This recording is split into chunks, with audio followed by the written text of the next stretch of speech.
Oh, there was a question Mosin had about and he was giving me the dimensions of his room.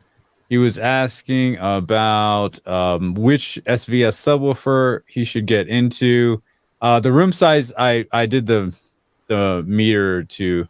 Oh, here it is. I'm a big fan. Watching your program every week. I have a question. Just wanted to know your opinion. What do you think of a single SVS PB3000 versus dual PB1000? I asked him the room size is 2,600 cubic feet. I did the conversion a little while ago. So what do you think? 2,600 cubic feet, single PB3000, dual PB1000. I always have kind of a default. I don't even hear the numbers. I don't hear the model numbers. It's just like single versus dual. You're going dual? Nah, always, right? I guess it depends on what's the two subs that we're questioning here. The SVS PB1000, which is I have the PB1000 Pro here in 1,140 cubic foot room. It's like overkill. PB1000 versus PB3000, so 2 more levels up. Oh, yeah, the PB3000 is pretty loud, but I mean, generally, I mean, at that point, are you wanting it to show off about how loud your room can shake, or are you just wanting good sound? I would just go with dual subs to, make sure that multiple spots are, accounted for. Unless you're just listening in one spot, then, get the SB1000. Use it as a chair. I told him to get the PB3000 and then get another one down the line. and that's the thing. If you really want the I think I have like just in my main room 5,600 cubic feet and do the 2 shoes, and I'm satisfied. Now I have 3 SB1000 near fields, and those are pretty. You just got those? Powerful. No, I've had them. I just okay. Yeah, I just resituated. Yep. But they don't go as low frequency if you're wanting that, esoteric 20 hertz. They really don't. The SB1000s really are, they start to roll off at like 24. I think that's about right. So where the 3000s are, if you're really wanting to do that earth shattering, sometimes it's worth the quivering bass. Yeah. And again, it's like, some people buy it, buy like, even like a JTR, and they're like, they may watch one movie every 6 months, or it's like the only time that I'm actually playing this JTR sub is whenever we have a Kansas City theater tour. Because otherwise you're working, right. It's like, okay, well, that's cool. It's like, I think that's why, like, I'm very lucky, even though I don't have a dedicated space. We're always listening to the system. Whatever TV show she's watching, like sometimes I'll be down here and I can hear the bass, and I'll be like, "What is she watching up there?" And some of these TV shows, they got like all kinds of crazy soundtracks going on, and I'm just like, "Oh, that's nice," And another thing to answer the question or go along with the question, Mosin, I hope I'm saying that right.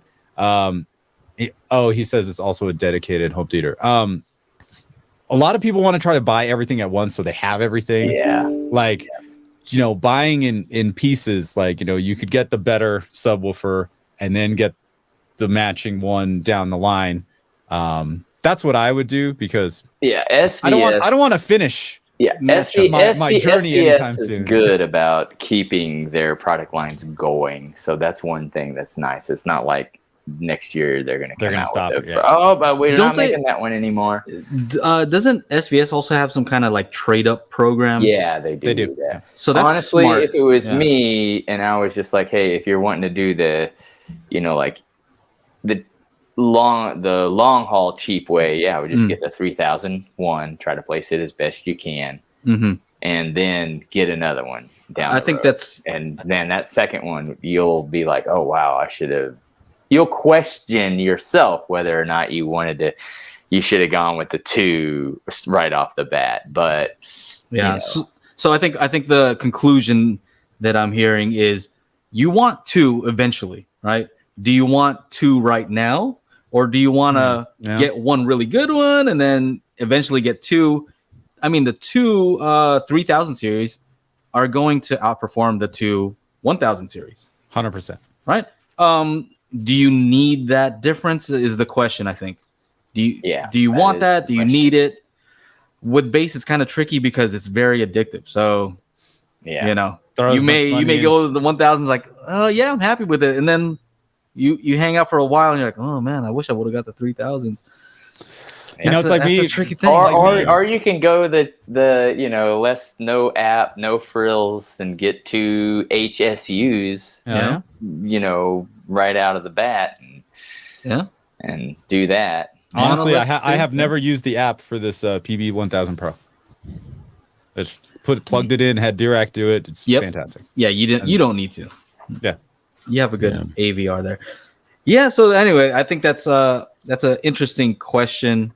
And I think it just depends on like a lot. It really is, and that's the problem. It's like, you know, after you've done it for years, you're at the point where I've got 215s and 312s as near field, and it's like, oh well, each butt kickers, each addition adds to the experience, and it's like you want people to enjoy the experience overall, you know. You wouldn't be dissatisfied with two SB 1000s.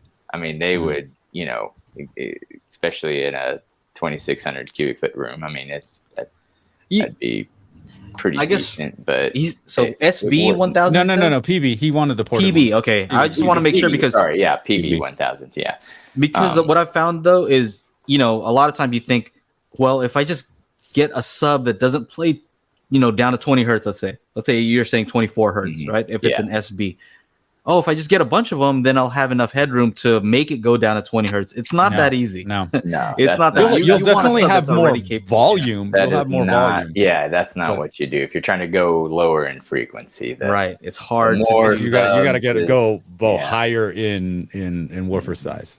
Yeah. So just think about that. I mean. Things to think about. The other thing that's tough about subwoofers is once you buy them, they lose a lot of value when you try to sell them. Yeah. So I understand wanting to make a good decision. I would right away. almost go with the 3000 and just save for know that, hey, I'm going to take a couple years to save up and get the the second one. Yeah. Knowing that or you do what I do, just sell something that you haven't used for the last 8 months. Because chances are you're never going to use that thing again. There you go. You know. Yeah. Yep.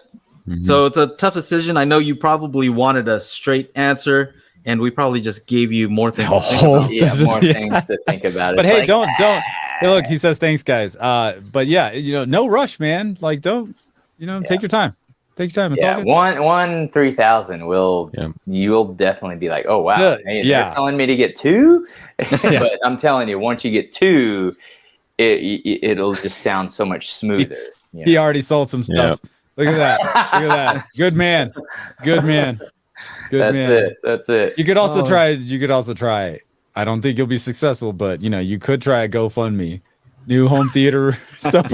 Help me out. Help me out. $10 from all of my friends. We could do that. Yeah. I'm just kidding. Don't do that. After every Monday podcast, we have an after show. If you're interested in joining us, go to patreon.com/Daily HiFi.